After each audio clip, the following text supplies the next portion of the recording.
So recently we had Conor McGregor on our show before his fight against Marcus Brimage, his UFC debut, and I know sort of on the local scene, people have wanted to see you two fight each other. And the first time he was on, he didn't mention your name when talking about his proud Irish heritage and how proud he is to carry the flag, et cetera, et cetera.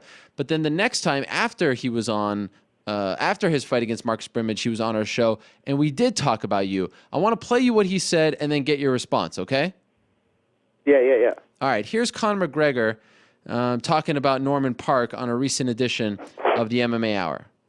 I suppose maybe your man Norman Parke is 155. He's fine. He's the other kind of Irish guy, but he's from Northern Ireland, and he carries the another. That's all a history thing. I don't give a shit about that, but that would be a good fight because the Irish American thing, and it would be a great contest for the European scene. You know, me and Norman kind of came up together on the same kind of circuit. You know, I mean, since before the UFC, and we were always mentioned in the same bracket. So it's definitely a fight I would like to have all right against Norman at maybe 155. And I suppose that could happen in Boston, but you never know. But that would probably be one. But other than that, really, no. Anyone I'll take, yeah.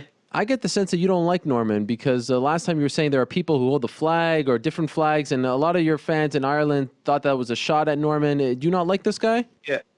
No, I don't have any, again. I don't have any ill feelings. I'm just.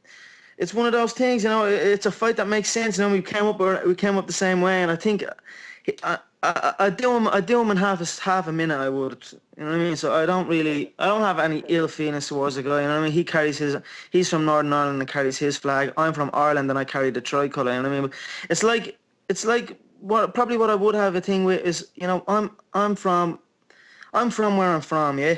And if a UK MMA site or an MMA site said I was UK fighter Conor McGregor or something like that, you know, which does happen, I would write to them, well, I'm actually Irish, or I would write something like that, you know what I mean? Whereas he, you know, I mean, he considers himself British, so when people say he's Irish, he should come on and say, no, actually I'm British, you know what I mean? Maybe he should do that, you know what I mean? That would be one thing, you know what I mean? Have respect for where you're from, you know what I mean? I'm proud of where I'm from. He should be proud of where he's from. But at the end of the day, none of that shit means nothing, you know what I mean? He'd be done in half a minute. He doesn't want that fight either, yeah? So there you have it. Conor McGregor talking about Norman Parke, who's on the show right now. Done in half a minute, questioning the flag that you're holding. Your response? Well, you know, at the end of the day, you know, I'm from Northern Ireland. That's the flag I carry. It was actually an Ulster flag I had, you know. It's, you know, I represent Northern Ireland, and, you know, I followed Northern Ireland football team whenever I was a young kid, and the flag they have on their T-shirt is the Ulster Northern Ireland flag, and that's the flag I carried that day whenever I was fighting in the Ultimate Fighter. So at the end of the day, you got to fight where you represent, and I'm from Northern Ireland, that's what I represent. But at the end of the day, people bring religion into this sport, you know, and it's very, very bad for the sport. It's I actually did martial arts to get away from all that there. All my friends and stuff got caught up in all that bollocks, and where they at now, they're working a 9-to-5 job doing fuck all, whereas I'm doing a hobby turned into be my full-time job, and, you know, I'm making good money, and, you know, I'm having a good life. But at the end of the day, you're going to get that in this sport when you start to work up the high level. It's that north-south thing, you know, and but to be honest, I got loads of friends down south, you know, and nothing like that religion ever comes into it at all, you know, and that's the best way it should be. It should be neutral, you know, we're together, we're all one, you know, and that's the way it should be kept. So you don't want to see that kind of talk enter your world now. You don't want to have any of that. But what about him saying he'd beat you up rather quickly? Oh, well, you know, that's his point of view. You know, obviously he's going to say that, you know, he's on a good win streak, you know, and to be honest, I followed Conor McGregor from the very start, you know, and you know, we kind of, as I said, we did grow up in the same fight circuit. We were meant to fight a few times because we were beating everybody around the local scene, and people always wanted to see that there. But to be honest, a lot of people would like to see that fight for the wrong reasons, and, you know, I don't really need to go into too much detail for that because a lot of people understand what I'm talking about. But, you know, it's a fight that would be really good. It's a fight I don't think will happen like right now, but it'd be a great fight to hype up because I know what I want in this sport. He knows what he wants. So if we think we're going to both make it to the top, then that's a fight you'll probably see in a year or so, or a couple of years' time. But as I said before, I'll fight any of these guys in this division. I ain't as scared of any of them at all. I'm ready for any of them. Doesn't matter who it is, if it's Conor McGregor, if it's Ben Henderson, any of them top 10 lightweights, I'm ready for any of them. Honestly, I don't know what you were referring to. Why for the wrong reasons? Why do they want to see you guys fight for the wrong reasons?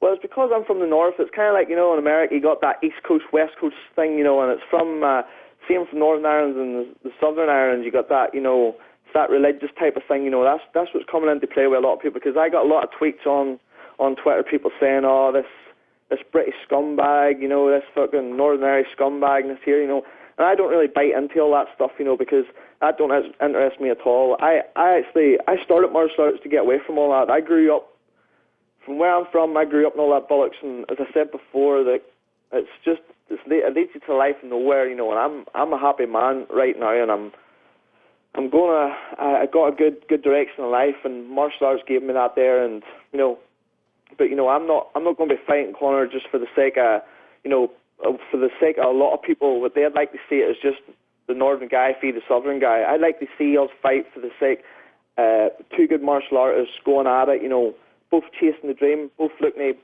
push ourselves as far as we can, and be the best we can be. Do you know what I mean?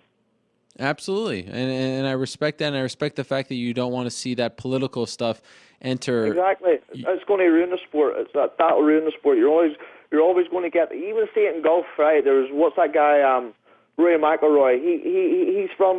He's somewhere from Northern Ireland. He carried the Northern Ireland flag, and there's a lot of people from the south saying, oh, he's blah blah blah, this and that. He should be representing Ireland. But at the end of the day, that's where he grew up. That's where he's from. Do you know what I mean?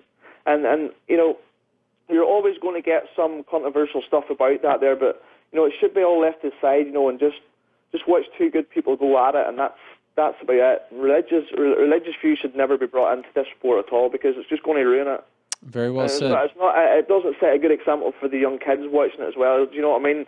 Like years ago in this country, there was bad vibes and stuff. There was a lot of crazy stuff that happened. We kind of got away from that over the years, and there's a new generation of kids and stuff growing up. You don't really want to suck them back into that type of thing, and that's the way I see it. Do you know what I mean? Yeah, absolutely.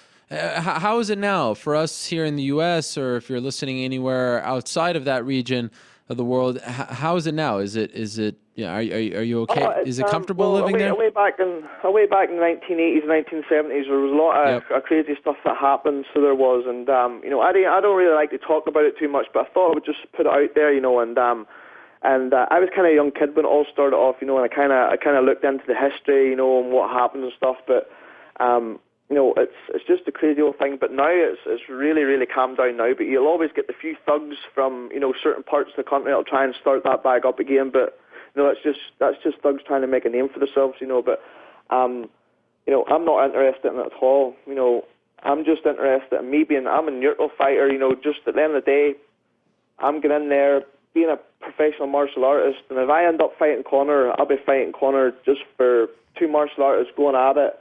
Two good guys that's got a great career ahead of them, and trying to chase their dreams and make something of ourselves. Because from what I heard, I came from a crazy background, and so's Conor. And it's that stuff should never ever be brought into it at all. It's we're trying to get away from that and move on. There's other things to life than that. I read that you left school early to join the Marines, but for one reason or another, things didn't work out. What happened there? Why weren't you? And would that have affected your MMA career? Would you have not gone down that path if you did go into the Marines? The reason why, I left school a bit early because I wanted to join the Marines, and then one thing led to another. At that stage of my life, I was 15. I think I was around 15. And I was just getting in a lot of trouble. I come from a small village. There's absolutely fuck all to do for any young kids about here at that stage, and I thought, what am I going to do with myself? Then I started. There was a local judo club that just opened up in my town, and I thought, right, I'm going to do this here because I was getting caught up in bad stuff, doing drugs, doing this, doing that, And I knew, I kind of took a step back and thought, looked at the big picture and thought, if I keep going the way I'm going to end up in jail. I'm going to end up, just going nowhere in life, And I knew I always had something deep inside. I had this desire to be something, because I was pretty good at sports whenever I was in primary school, and then when I went to secondary school, I was always did athletics. You know, I was always coming first in everything. I knew, you know, if I put my mind to something, I could be something. And but anyway, I was getting caught in a load of crazy stuff, and then I got caught by the law a few times, and that stopped me from joining the Marines. So then I just focused my life on playing soccer. I played soccer for a long time, and you know, I had a good career in playing soccer, and then I just get fed up playing that as well. You know, and then I thought, right, man, I'm going to stay at this judo club. I'm going to stick there. That was my second hobby. And then one thing led to another. I was doing pretty well at that, and then started doing some boxing competitions and stuff. And you know, and then that was just where it all started from there. Well, that is a great story, and great to see that you turned your life around.